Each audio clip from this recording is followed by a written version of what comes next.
nature enthusiasts. I am camping in a campground called the Silver Fork Campground. It is just along the Silver Fork of the American River, which is a tributary of the South Fork of the American River. And just kind of wanted to show you around, do some birding together.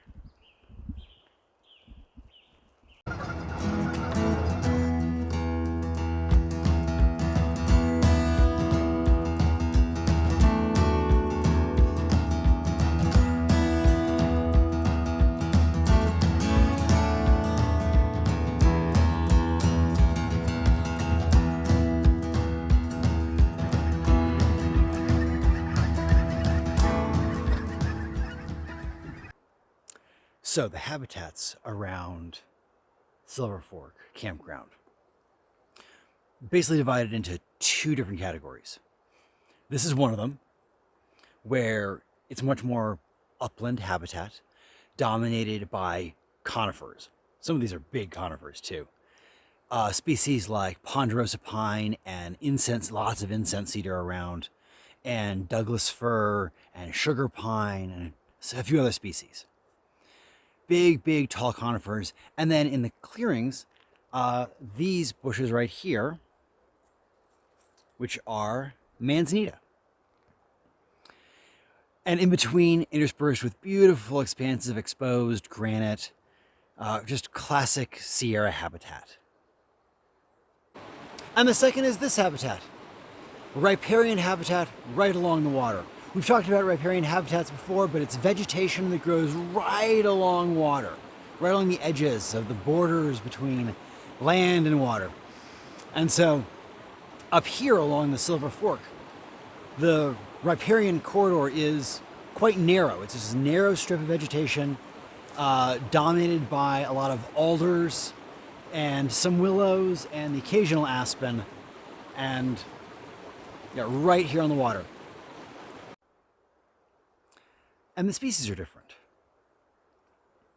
Up here in the conifer forests, you have things like mountain chickadees and golden-crowned kinglets, red-breasted nuthatch,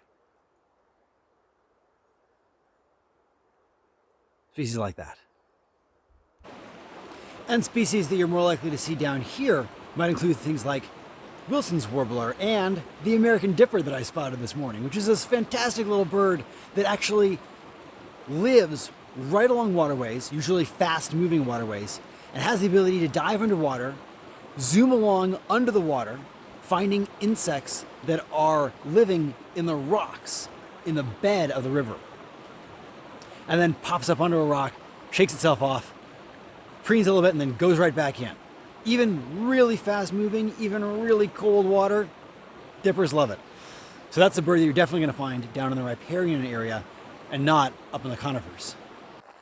And of course there are crossovers as well. I mean, I've been seeing American robins up in the conifer forests and also down there by the riparian area. I've been seeing the Steller's jays bouncing back and forth like crazy, and the western tanagers bouncing back and forth like crazy, and the yellow-rumped warblers, and the hermit warblers. So there's lots of crossover, certainly, between these two habitats as well. But it's fun to kind of spend time in each of the habitats and kind of do a little compare and contrast of what is the same and what is different between the two.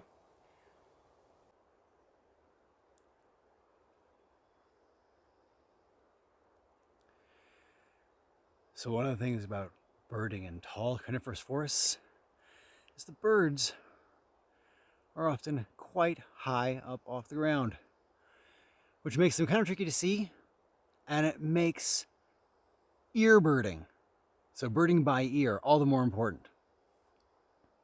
So right now we're listening to some mountain chickadees and some red-breasted nuthatches and some dark-eyed juncos and a few other species singing away.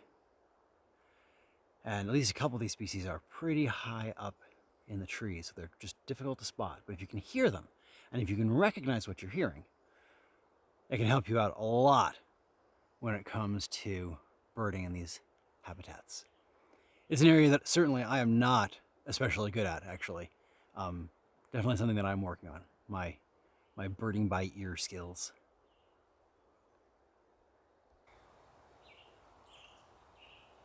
So one of the things that is just really fun about getting up here to bird is the species and the sort of assemblage of species that you get to see, that certainly I don't get to see down around my home in the Central Valley of California. Some of the species I've already mentioned, like hermit warblers, just don't see very often in Sacramento. American dippers are another one, and some of them you just never see. Mountain chickadee, white-headed woodpeckers. These are some species you just have to come up to the mountains to see. And then there are some that while you can see them in the Central Valley, if you go to the right spot, you have to find the right spot. Even the particular version, if you will, is a little bit different. For example, the Steller's jays. There's a coastal form, which is the kind that if you're going to see them in the Central Valley anywhere, it's the kind you're gonna spot. And of course, Steller's jays are these beautiful sort of rich blue colored birds with black heads with a dramatic black crest, and they have these eyebrow marks, little fleck of color above each eye. And down in sort of the coastal areas, those flecks are white. But when you come up here to the sort of mountain form, the interior form, they're blue. So it's the same species, but it's still a little bit of a difference, a little bit of a different treat, a little variety. So it's just really fun to come and see them. Another species that we've been treated to every night here, just as the sun starts to set, are common nighthawks that are flying overhead and displaying and just being amazing birds. Again, this is a species that I pretty much never see down in Sacramento. They are around, you can find them here and there, but they're much more common up in the mountains. So I hope you enjoyed the video. I hope it gave you kind of a flavor of the habitats that you could expect to see if you come up and visit. If you do come up and visit, and I strongly recommend it, the Silver Fork Campground is a great spot. There are tons of wonderful campgrounds in this kind of habitat, in this area of the Sierra Nevada. But this is definitely a lovely one. It's been pretty quiet. The people are all seem to be really nice. The campground has not filled up, even though we're coming in on a weekend here and people are starting to kind of come in. Other people are leaving, and I don't think it's going to actually fill to capacity at all this weekend, which is pretty great. It's pretty nice to find campgrounds like that. And like I said, it's got really easy access to both the conifer forest habitat and that riparian habitat as well. Great spot to hang out. So, hope you enjoyed the video. Please subscribe to the channel. And until next time, enjoy the natural world.